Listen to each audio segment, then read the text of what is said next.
This is the book of Matthew, chapter 27, starting at verse 57. And this comes from the New International Version. As evening approached, there came a rich man from Arimathea named Joseph. He had himself become a disciple of Jesus. Going to Pilate, he asked for Jesus' body, and Pilate ordered that it be given to him. Joseph took the body, wrapped it in a clean linen cloth, and placed it in his own new tomb that he had cut out of the rock. He rolled a big stone in front of the entrance to the tomb and went away. Mary Magdalene and the other Mary were sitting there opposite the tomb. The next day, the one after the preparation day, the chief priests and the Pharisees went to Pilate. "Sir," they said, "we remember that while he was still alive, that deceiver said, 'After 3 days I will rise again.' So give the order for the tomb to be made secure until the 3rd day.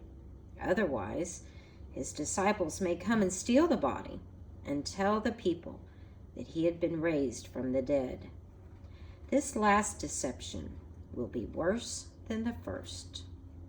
"Take a guard," Pilate answered. "Go, make the tomb as secure as you know how." So they went and made the tomb secure by putting a seal on the stone and posting the guard.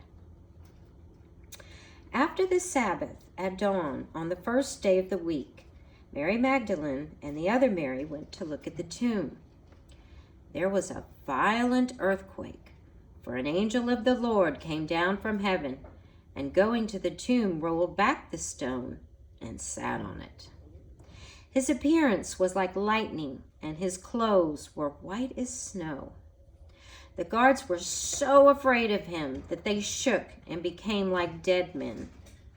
The angel said to the woman, "Do not be afraid, for I know that you are looking for Jesus, who was crucified. He is not here. He has risen, just as he said. Come and see the place where he lay.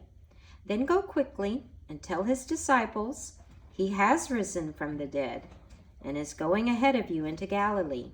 There you will see him. Now I have told you." So the women hurried away from the tomb, afraid, yet filled with joy, and ran to tell his disciples.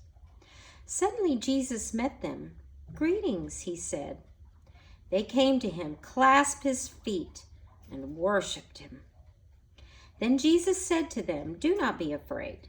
Go and tell my brothers to go to Galilee, and there they will see me."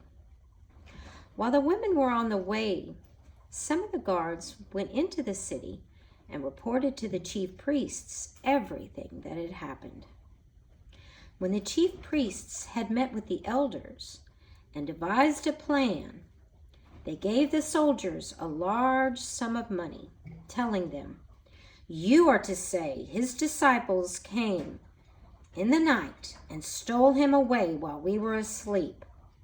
If this report gets to the governor, we will satisfy him and keep you out of trouble." So the soldiers took the money and did as they were instructed. And this story has been widely circulated among the Jews to this very day. Then the 11 disciples went to Galilee, to the mountain where Jesus had told them to go. When they saw him, they worshipped him, but some doubted. Then Jesus came to them and said, "All authority in heaven and on earth has been given to me. Therefore, go and make disciples of all nations, baptizing them in the name of the Father and of the Son and of the Holy Spirit, and teaching them to obey everything I have commanded you. And surely I am always with you to the very end of the age."